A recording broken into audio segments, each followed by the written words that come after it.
Mateus 5,13, parte A, só o primeiro ponto aí, quando diz assim: vós sois o sal da terra. Amém? Novamente, vós sois o sal da terra. Senhor Jesus, essa é a tua palavra saída dos seus lábios, Senhor, para o nosso coração. Então fala com cada um aqui individualmente. Precisamos ouvir a tua voz e não a voz do homem, em nome de Jesus. Amém. Amém. Os irmãos podem sentar-se. Na nova versão NVT, nova versão transformadora, é mais claro ainda quando diz: vocês são o sal da terra. Que responsabilidade! Nós somos o sal da terra. Amados, nosso Senhor Jesus, ele era mestre em usar aí figuras, emblemas, tipos em suas mensagens. Ele tirava lições profundas das coisas mais simples e colocava ao alcance de todos. Usava coisas do cotidiano e o sal era uma delas, né? Por exemplo, ao falar sobre o caminho para o céu, ele usou a figura de uma porta. Tanta coisa que podia usar, mas ele usou a figura da porta, dizendo: eu sou a porta, quem entrar por mim será salvo. Ao falar da sua relação com seus discípulos, ele usou a figura do pastor, dizendo: eu sou o bom pastor. O bom pastor dá a sua vida pelas ovelhas. João 10, versículo 11. Ao falar da influência do mal na sociedade, ele usou a figura do fermento, dizendo lá em Lucas 12, 1, cuidado com o fermento dos fariseus. Os fariseus, eles eram mestres em hipocrisia, falavam e não viviam, usavam máscaras, e o fermento então é o mal. Jesus usou o símbolo do fermento. Ao falar sobre a frutificação com seus discípulos, ele mencionou a videira, né? Interessante, lá em João 15, versículo 4, permaneçam em mim e eu permanecerei em vocês. É condicional, permaneçam e eu vou permanecer. Pois, assim como um ramo não pode produzir fruto se não estiver na videira, vocês também não poderão produzir frutos a menos que permaneçam em mim. E no versículo 5 conclui: sem mim nada podeis fazer. Então, queridos, Jesus usava aí as figuras mais comuns da época para ensinar as verdades mais profundas. E no texto que lemos, Jesus usou mais uma figura bem conhecida da época e bem conhecida por nós. Qual foi a figura? O sal. Eita, que beleza! Ele afirmou que somos o sal da terra. E eu entendo que o motivo dele usar a figura do sal foi por suas múltiplas funções, tanto no passado como no presente. Quem não usa sal hoje? E no passado também sempre foi muito utilizado. E a primeira função do sal é a de conservar os alimentos. Conservar os alimentos. No passado, antes da invenção da geladeira, muitos alimentos eram conservados por meio do sal. Pedro, Tiago, João, eles eram sócios na pescaria. Então, quando eles faziam uma grande pesca, eles não iam comer o peixe tudo num dia. Então, eles tinham que aplicar sal para conservar e durava aí talvez meses. Isso porque o sal inibe a degeneração. Uma carne salgada não apodrece. Por exemplo, carne seca. Você vê exposto lá no mercado, sem geladeira, sem refrigeração, e não estraga. O bacalhau é outro exemplo. Fica exposto no mercado sem refrigeração alguma e não estraga, porque está impregnado por sal. Agora, por que isso acontece? Quais seriam as propriedades do sal? É interessante. O sal, ele absorve a umidade dos alimentos e, com isso, ele inibe o crescimento de micro-organismos. O sal também, interessante, interfere na membrana celular das bactérias e impede a produção, a proliferação de bactérias. Por fim, o sal inibe a atividade de enzimas que são a causa da deterioração, tanto do alimento e até de um corpo morto, de um animal ou até ser humano. Da mesma maneira, queridos, aplicando para nós, o cristão, ele é o sal, e a carne é a terra, o mundo. O que impede esse mundo de se autodestruir, não tem como negar, é a presença da igreja nesse mundo. A igreja, ela constitui-se num freio moral nessa sociedade decadente. É um freio moral, é algo que ainda inibe uma deteriorização geral, generalizada. Por exemplo, só no Brasil, não sei se você sabe, mas são feitos mais de 800 mil abortos por ano. Em nosso país, cerca de 240 pessoas são estrupadas por dia. O Brasil está entre os 10 com mais pedófilos do mundo. Olha que coisa absurda. O número de jovens no tráfico de drogas triplicou nos últimos 10 anos. O Brasil é o segundo maior consumidor de pornografia e só perde para os Estados Unidos. A cada 6 horas, uma mulher é vítima de feminicídio nesse país. Aí você pergunta, se o mundo está nessa podridão toda, onde está a igreja que deveria inibir, ou frear essa deteriorização? Onde está a igreja? Eu respondo, queridos, que a situação só não está pior por causa da igreja aqui na terra. O que preserva a nossa nação e o mundo de um caos total é a presença e as orações dos cristãos na face da terra. Sem a presença da igreja, o mundo seria um ambiente corrompido, afundado de vez no pecado, sem nenhuma expectativa de melhora, indo de mal a pior ao extremo.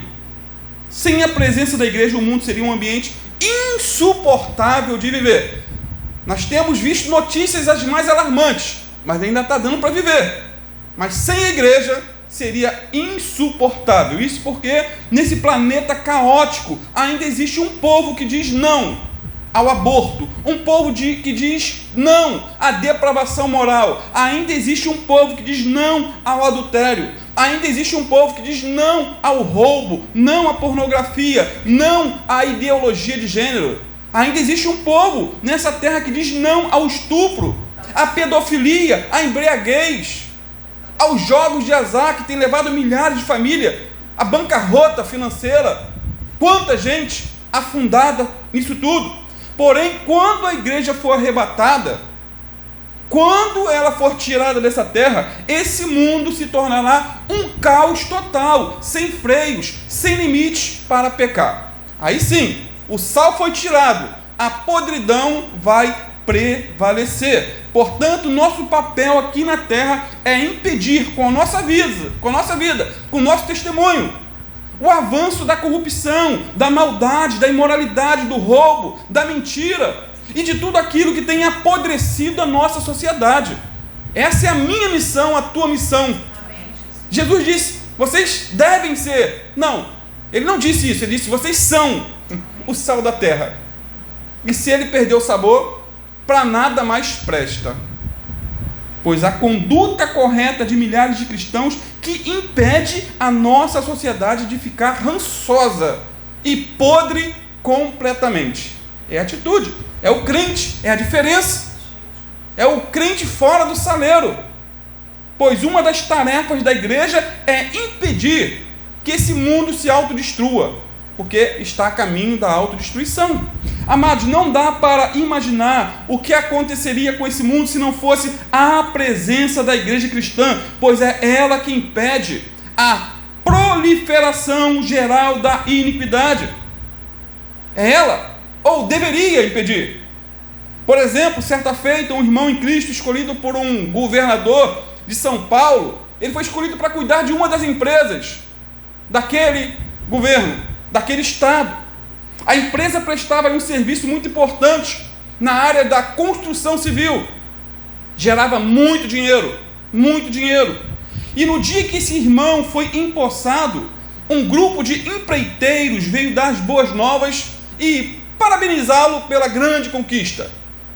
pela função que ora ele estava exercendo. No meio da conversa, como quem não quer nada, os empreiteiros disseram o seguinte para aquele irmão, cristão, homem de Deus, e deram aquela oferta tentadora. Olha, nós estamos muito felizes porque o Senhor agora está comandando essa empresa do Estado, que é tão importante para a nossa população, né? Se tornaram até solidários, né? Tão importante para os mais pobres.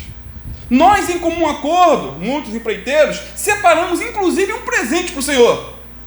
Queremos presenteá-lo pela tua grande conquista. O Senhor não precisa se preocupar em cuidar dos detalhes de como você vai receber esse presente. É só indicar uma pessoa com quem a gente deve conversar para a gente presentear o Senhor. Sabe qual é o presente, né? Propina. Ou seja, aqueles empreiteiros estavam oferecendo propina a esse irmão para ganhar as licitações. E esse irmão disse o seguinte aos empreiteiros: me espere um pouquinho aqui, por favor. Ele foi até a porta, chamou todos os assessores deles, que estavam nas salas, né, e fez com que todos entrassem. E ele se virou para os empreiteiros e disse o seguinte: os senhores podem repetir na frente aqui dos meus assessores o que os senhores disseram ainda há pouco?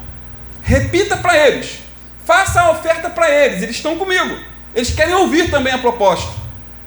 E os empreiteiros ficaram sem jeito, gaguejaram e disseram: não, o senhor entendeu errado, não é isso que estávamos propondo. Tipo assim, não estávamos propondo nenhuma propina, nem o dinheiro por fora, nem o caixa 2, não, o senhor entendeu errado. Aí o cristão então disse: que bom que não era essa a proposta, que bom que eu entendi errado. Agora, os senhores já sabem quais são as regras aqui no meu gabinete. Aqui tudo é com licitação, tudo é com orçamento e com concorrência. E muito obrigado por terem vindo trazer as saudações para mim e para toda a equipe. Nossa reunião termina agora. Amados, ali mesmo acabou o esquema de corrupção daquela empresa. Aquele cristão foi um verdadeiro freio moral naquela empresa. Ele foi o quê? O sal da terra. Ele inibiu o crescimento de micro-organismos do mal, sementinhas do mal, da corrupção. Ele interferiu, aí por assim dizer, na membrana celular das bactérias da corrupção e impediu a sua reprodução. Ele foi sal de verdade, sal naquela empresa. Portanto, a primeira função do sal é qual? Conservar os alimentos. Agora, a segunda função do sal é interessante, é dar sabor aos alimentos. Se na primeira função é impedir o apodrecimento, na segunda função é dar sabor.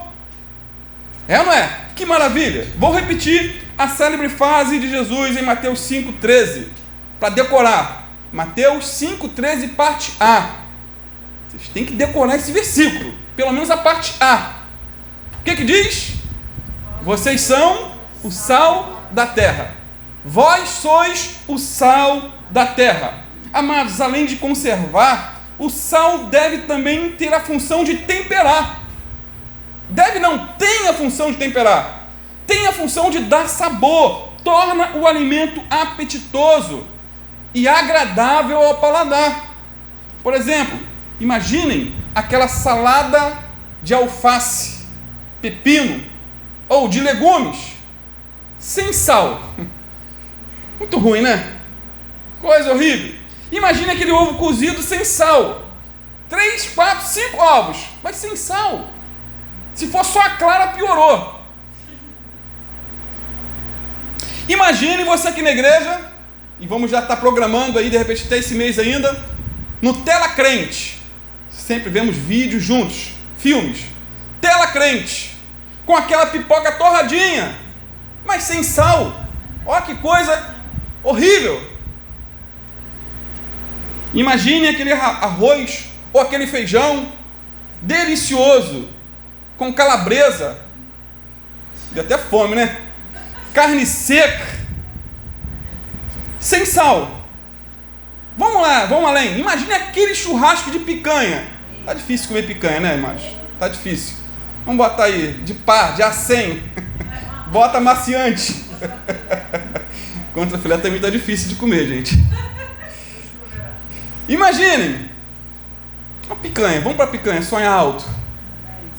Sem sal grosso. Para aguçar sua fome, imagine aquele almoço de domingo. A minha Bill, ela faz aquela carne ensopada, de carne com batata, ou de língua ensopada, que eu tanto gosto. Coloca azeitonas, calabresa, bastante alho. O feijão está com bacon, calabresa, o arroz está fresquinho, mas por descuido, ela não põe sal em nada. Queridos, a comida vai ficar incomível, horrível, detestável. Detestável. Amados, sem sal a comida fica insossa. Sabemos disso? Insípida e difícil de ser ingerida. Amados, nós temos uma missão peculiar nesse mundo, trazendo para nós. Uma missão peculiar. Precisamos ser para os outros o que o sal é para a comida. Essa é uma responsabilidade minha e tua. Não só minha como pastor, mas minha e tua. Para as crianças também. Precisamos dar sabor à vida das pessoas. Precisamos, com a ajuda do Espírito Santo, transformar o ambiente em que vivemos. Seja um ambiente do lar, no trabalho, na escola. Melhorar para melhor, claro. Uma redundância, melhorar para melhor, não tem como melhorar para pior. Fazer a diferença na vizinhança. Precisamos ser instrumentos de Deus na vida daqueles que vivem sem esperança, sem fé, sem alegria e sem Deus no mundo. Sabe por quê? Porque o homem está cansado do seu próprio pecado. Porque o pecado cansa, o pecado adoece, o pecado escraviza. Por outro lado, a presença da igreja no mundo deve revelar às pessoas uma qualidade de vida superior, uma qualidade de vida melhor. Deve mostrar para o outro que é bom ser crente, que é bom ter Jesus, que com Jesus a vida fica saborosa, não sem problema, mas saborosa. Amém. Nós temos essa missão, querido, de dar sabor à vida, transformar o ambiente onde vivemos e ser instrumentos de Deus para aqueles que vivem sem esperança, sem fé. O nosso lar precisa ser mais feliz. Temos que nos esforçar para isso. Nosso lar precisa ser mais feliz e cheio de amor pelo fato de estarmos lá. A sala de aula, aqueles que estudam, precisa ser um ambiente mais saudável e alegre, porque estamos ali. Fazer a diferença para melhor. Nosso local de trabalho precisa ser mais humano, cheio de alegria pelo fato de convivermos ali. E não o que temos visto muitas vezes. O cristão muitas vezes ele é visto como um péssimo exemplo. Chegou o chato. Ser crente como ele é melhor ir para o inferno. E Deus tenha misericórdia de nós. Jesus disse que nós somos o sal. Se o sal perde sabor, não serve mais para nada, a não ser pisado pelos homens, que eu vou estar pregando em outra mensagem. Isso porque a vida sem Cristo é uma vida sem sabor. A vida sem Jesus é uma vida sem graça. A pessoa sem Cristo vive por viver. Sai pela manhã para trabalhar e volta à noite para dormir.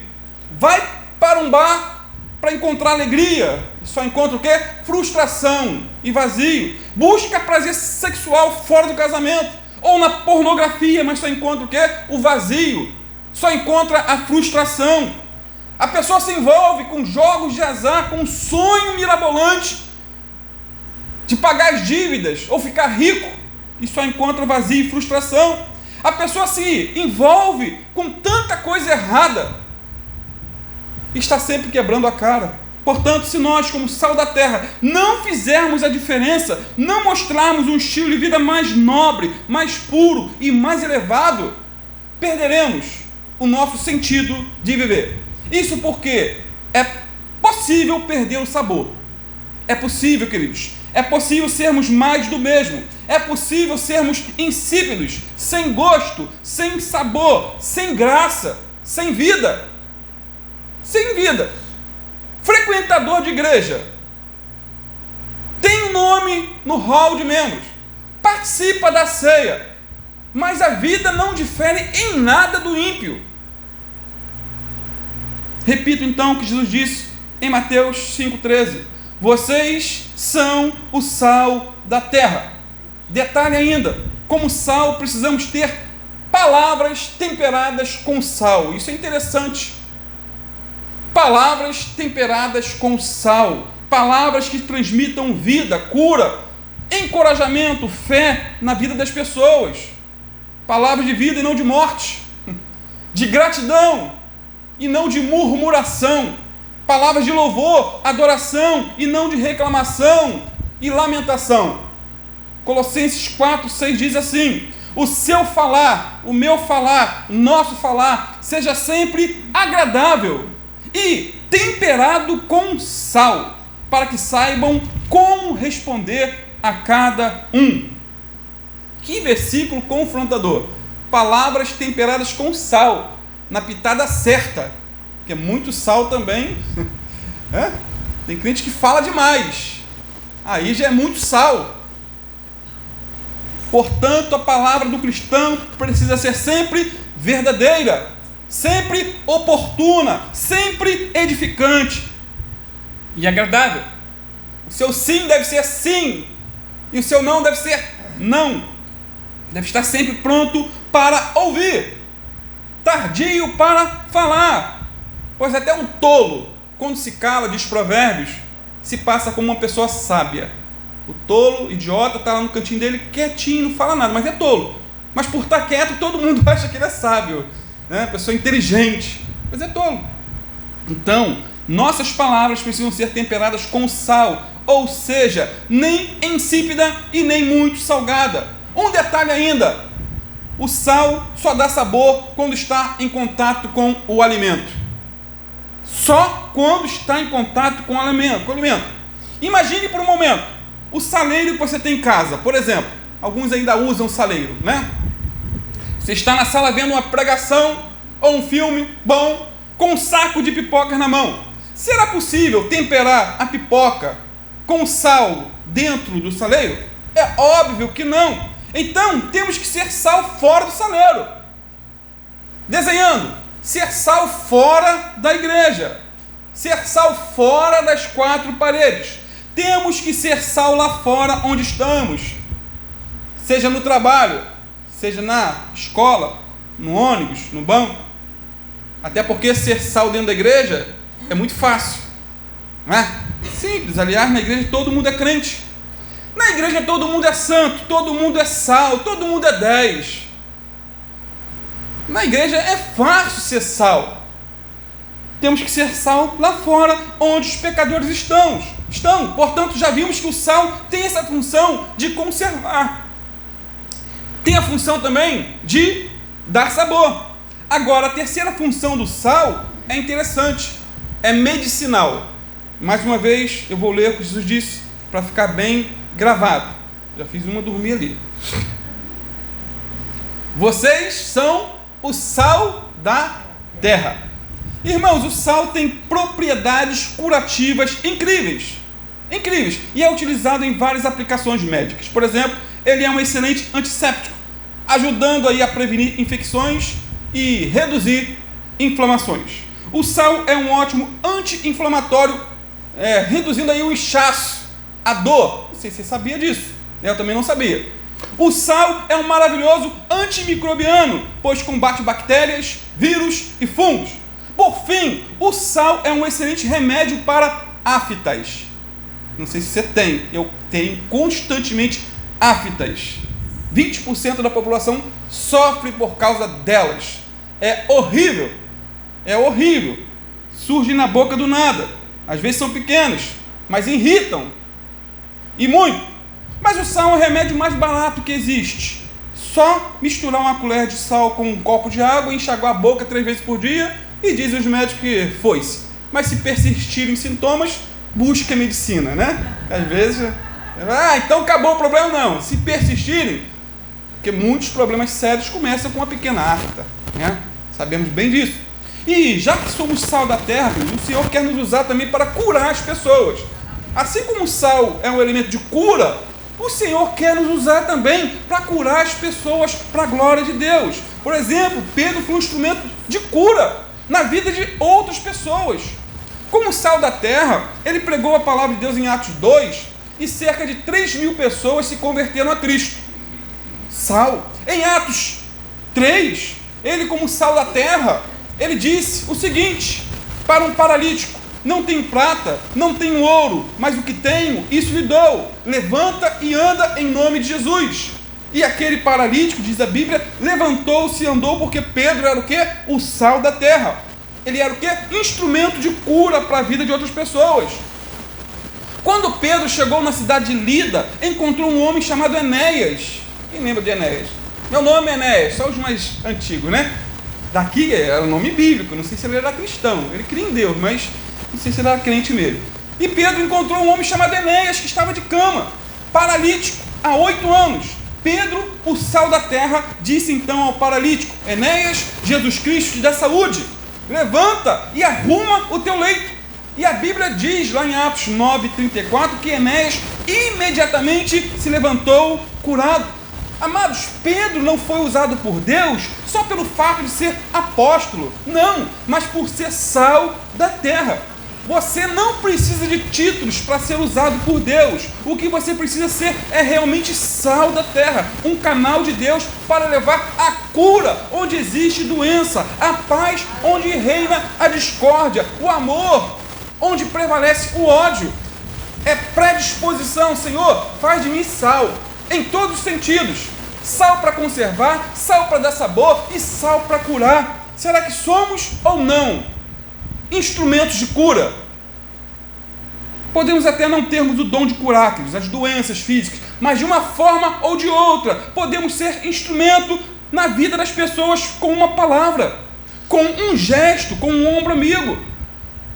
Quantas feridas emocionais podemos curar e cicatrizar com nossas palavras temperadas com sal? Uma palavra de fé, de vida, de esperança para amigos que estão passando problemas terríveis, aflitos e temerosos diante das crises existenciais. Podemos ser instrumentos de cura. Portanto, devemos ser o sal da terra, instrumentos também de cura para a vida de outras pessoas. Concluindo, podemos dizer que ser sal da terra é ser diferente. Interessante que o sal ele é discreto, né? Você põe na comida e depois você não vê mais o sal, mas continua ali fazendo a diferença. Ser sal é ser diferente, é ir na contramão do mundo e não se conformar com esse sistema corrompido e podre. Ser sal da terra é fazer a diferença numa sociedade corrompida e afastada de Deus. É ir na contramão, é dizer não para tudo aquilo que o mundo diz sim. Ser sal da terra quer dizer dar sabor à vida das pessoas, falando de Jesus para elas e, acima de tudo, vivendo Jesus diante delas. Porque muitas vezes é fácil falar, difícil é viver. Ser sal da terra é curar relacionamentos feridos, usando palavras que edificam, palavras emitidas sob a orientação do Espírito Santo de Deus.